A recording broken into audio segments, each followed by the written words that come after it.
I believe good progress has been made in the sense that between this segment 2014 to 2016, we are looking at situations where we have increased food availability. I would say we have a very high decrease in terms of numbers of people who are not food skilled. But still, with productivity increases, we also have the difficulties in terms of the markets, which are not perfect, but at least producers have not gotten very high prices as such. And a lot of times this has an effect where it reduces those who are producing beyond their families. When they don't have good prices, they don't produce a lot. But generally speaking, productions have gone up within that period. Within the period also, we had a good reduction, but we are looking at a figure of 223 of people who go hungry in the survey of 2015. These figures have reduced, but at the same time, it's like even if it is one person that goes hungry, it is a major cause of concern for FAO partners, for countries, for governments. So it is a situation where citizens, populations, wherever they are, have to be provided.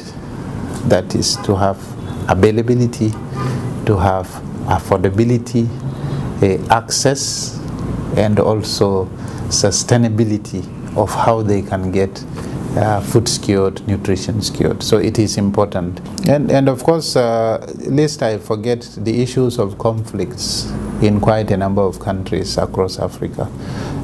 In West Africa we have, we also have in Central Africa, which is now coming down.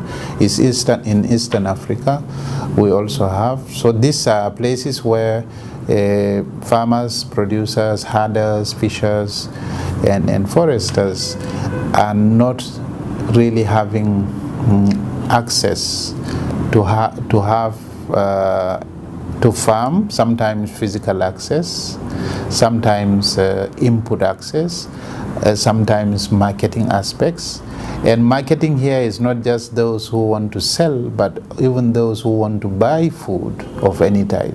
They can't have access because of the conflict. So these are challenges that we have to see. So coming back to how we can solve this, first of all, we have to look at resilience and peace building to see that these conflicts are minimized, whatever the causes are.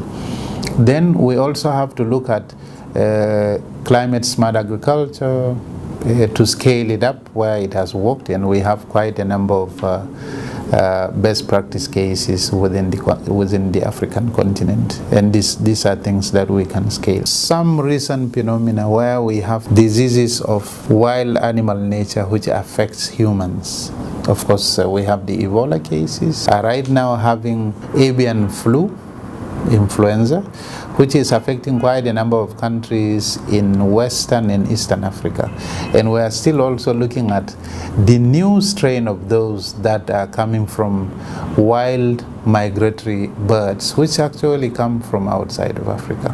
So these are challenges that we are looking at to see how best we can control them. As we are talking also, last year we had also the El Nino in southern African countries where the SADC member countries, SADC itself, FAO, WFP, OCHA, quite a number of other agencies within the region have made a full assessment. We had also, the UN system has put an emergency for that, and there has been a lot of supports given, and it is an ongoing process.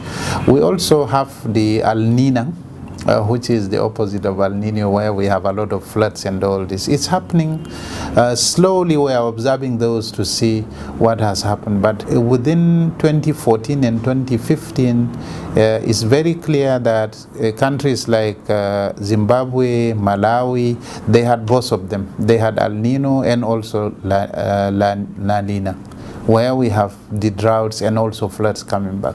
But as we are talking now, this is also an issue for the El Nino in most Eastern African countries, of course including Kenya, Somalia, quite a number of countries in Eastern Africa. The efforts are that for FAO and partners, we also have our major partner, the Intergovernmental Agency for Development, IGAD, which is working with quite a number of our partners, including the UN agencies and FAO.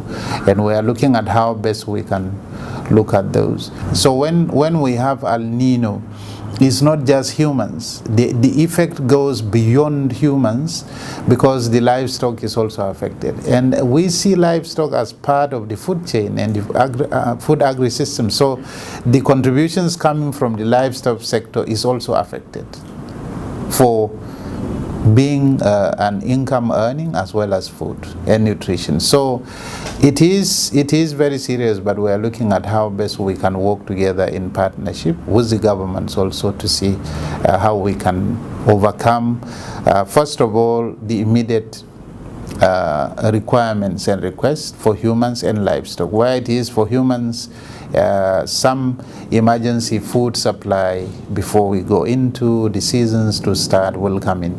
For the livestock also, we are looking at systems where most of the livestock herders will now have to see how best they can reduce some of the populations before they get disease and all this, so that the core breeding animals numbers can be maintained as we go through the El Nino.